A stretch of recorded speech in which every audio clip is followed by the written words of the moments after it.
You heard the whisper? Now face the madness. Let the madness begin. Credits, none. The year was 2019. Rain lashed Karate Village. Thunder cracked overhead, a giant whip splitting the sky. Lightning flashed, briefly illuminating the terrified rain-swept landscape. Each flash revealed swaying coconut palms, their fronds thrashing like tormented spirits. The wind howled a mournful song through the narrow lanes. Darkness clung to Karate like a shroud. This was no ordinary storm. It felt malevolent. The air in Karate was thick, heavy. Villagers huddled inside their homes. Doors were bolted, windows were shuttered tight. They knew storms like this. They brought more than just rain and wind. Sometimes they stirred things best left undisturbed. The power flickered, then died. The entire village plunged into an even deeper blackness. Only the relentless drumming of rain and the roar of thunder remained. This particular night felt different, more oppressive, more sinister. The very earth seemed to groan under the weight of the tempest. Locals whispered about the old factory, 10 Star Industries. It stood on the village outskirts, a place of shadows and ill memories. They said the storm was a sign, a warning. 10 Star Industries. The name itself was a cruel joke. It had once promised prosperity, jobs for the village, a bright future. Now it was just a husk, a skeletal ruin silhouetted against the furious storm-racked sky. Its corrugated iron roof was mostly gone, ripped away by past monsoons. Walls were crumbling, stained black by years of neglect and relentless rain. Broken windows stared out like vacant eyes reflecting the violent flashes of lightning, a monument to broken dreams and lingering terror. The factory had been abandoned for over a decade. Production stopped abruptly. No one ever said why officially, but the villagers knew. They whispered of a curse, a darkness that had settled upon the place after a tragic accident.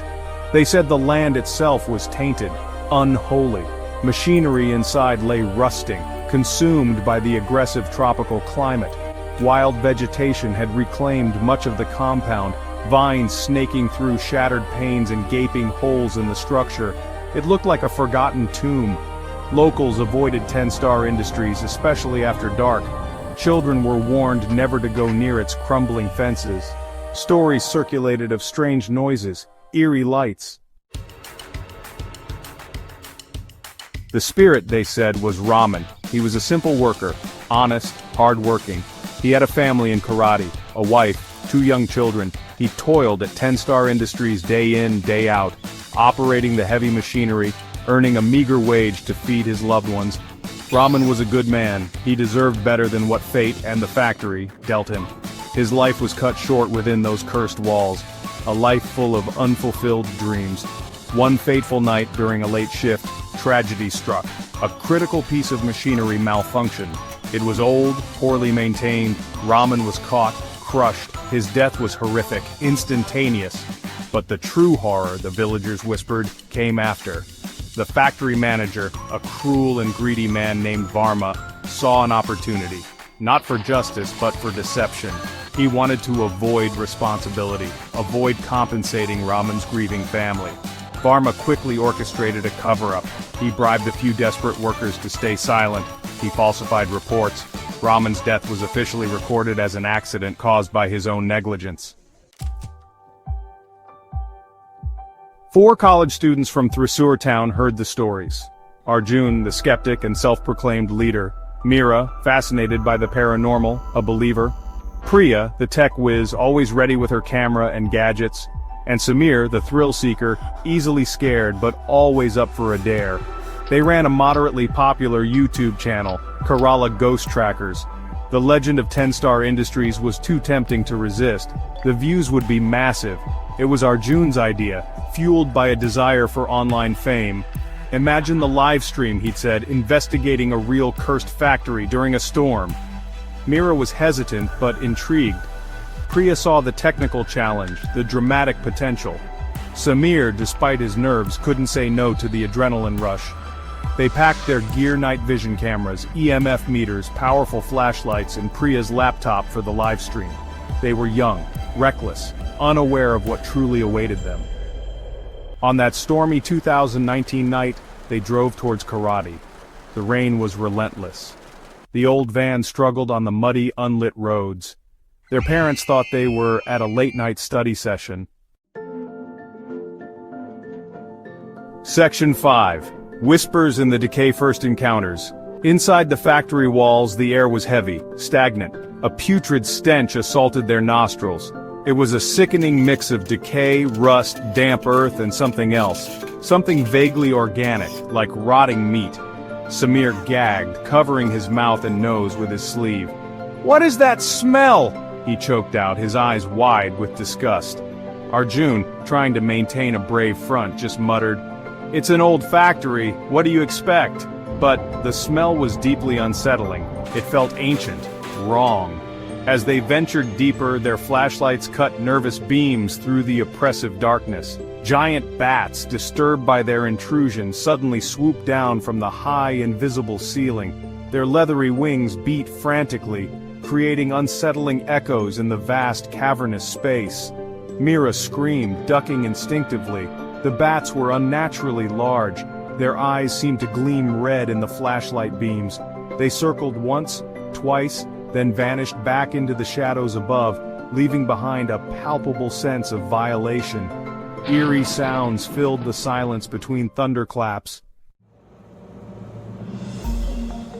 Section 6. The Spirit of Raman, a terrifying manifestation. The tension was unbearable. Every shadow seemed to writhe. Every gust of wind sounded like a whisper. Then, they saw it.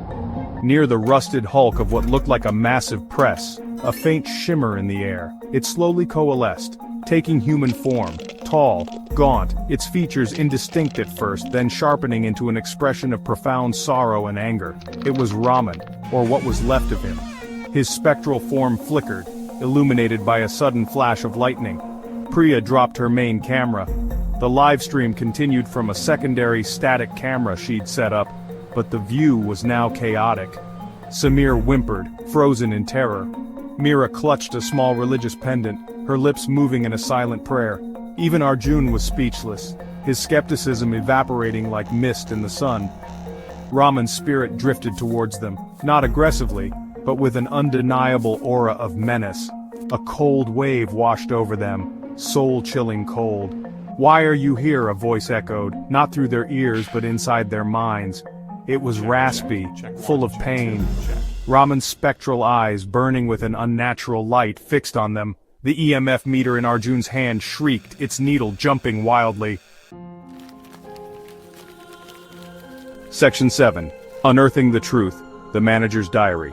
In the ensuing chaos, as Raman's spirit raged, Priya's fallen flashlight cast its beam across a rusted locker.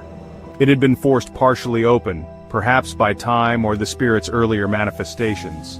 Something was wedged inside. A small leather-bound book. Mira, desperate for any explanation, any way to appease the spirit, scrambled towards it. She ignored Arjun's frantic shouts to stay back. Her instincts told her this was important. This could be the key. She pulled the book free. It was damp, moldy, a diary. The embossed initials VM were barely visible on the cover. Varma, the manager. Her hands trembled as she flipped through the brittle pages. The ink was faded, smudged in places by water damage, but parts were still legible.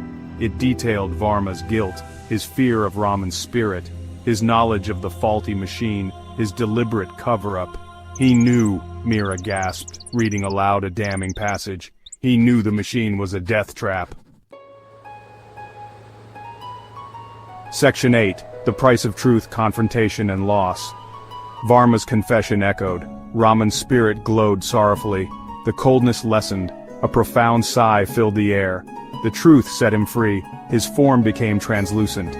He looked towards Mira with gratitude, or perhaps acceptance. The release was not gentle. The factory groaned. Machinery rattled violently. The roof creaked ominously. Bricks and metal fell. Arjun pulled Mira away as a beam crashed. Raman's spirit dissolved tumultuously. They scrambled towards the exit. Samir looked up in terror as concrete fell, a sickening thud. Silence. Section 9. The Lingering Shadow, Karate's Enduring Curse. The aftermath was grim. Police reached Karate through storm-battered roads. Samir's body was recovered. Arjun, Mira, and Priya were traumatized. The footage from their livestream went viral. It sparked debates, fear, and morbid curiosity worldwide. Believers saw it as undeniable proof. 10 Star Industries remained standing, or what was left of it. More dilapidated than ever, the authorities sealed it off. But seals and warnings meant little to the locals. For them, the factory was now doubly cursed. Now, it had claimed another young life.